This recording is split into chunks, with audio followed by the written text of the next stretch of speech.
You mentioned that you decided to buy the real estate that your office is on. So, a dental practice owner has a decision whether they want to lease over term or do they want to buy the land or build.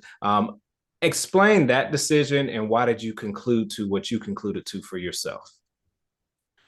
One of the other things that drew me to the practice that I got in particular, where I wound up here in Wilmer, was I actually liked that it was a standalone building and that it was right on kind of our main drag of town and it's got great visibility. So I guess it goes to what actually drew me to the listing of the practice itself was kind of the visibility in that part of it. I think there's many ways to practice. You could be tucked up in a back corner office in the sixth floor of a medical building, or, like I said, or you can have kind of maybe more prime visibility. I'm not saying one is better than the other, and prime visibility doesn't just necessarily translate into a profitable practice. But that was part of it for me. And I ended up buying a practice from a doctor who was ready to retire.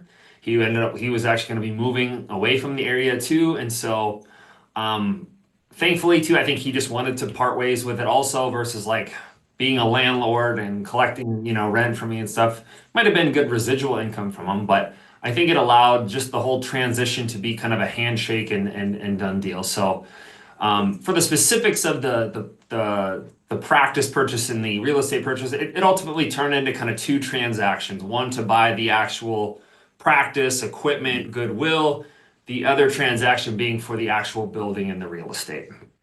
That's interesting. Now, explain. So you have to be a dental practice owner, serve your patients, you have to serve your staff and work with them. But now that you're a landlord, is there any incremental operational competency that you had to gain to say, maintain the land? I have to think about these things. Is it kind of like owning a home? What is your thought process around those things?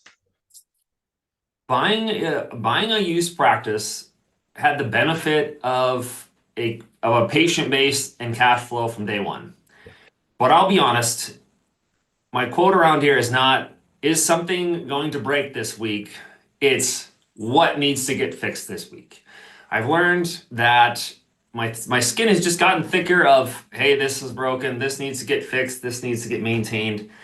And ultimately it just comes down to not redlining your practice bank account. You just have to be smart. You have to keep cushion. You can't bleed it dry. You have to just keep cushion in the bank account because things are going to happen. Things are going to need to get fixed. Things are going to get repaired. So the best piece of advice I can give to a practice owner is keep some cushion in the bank account because stuff happens constantly. I can only imagine. I can only.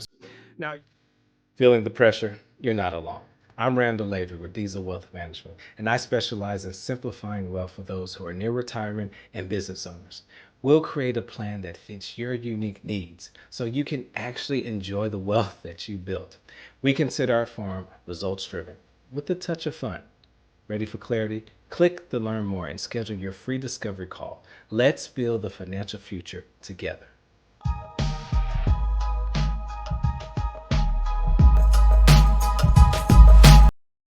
The more I know, the more money I can make.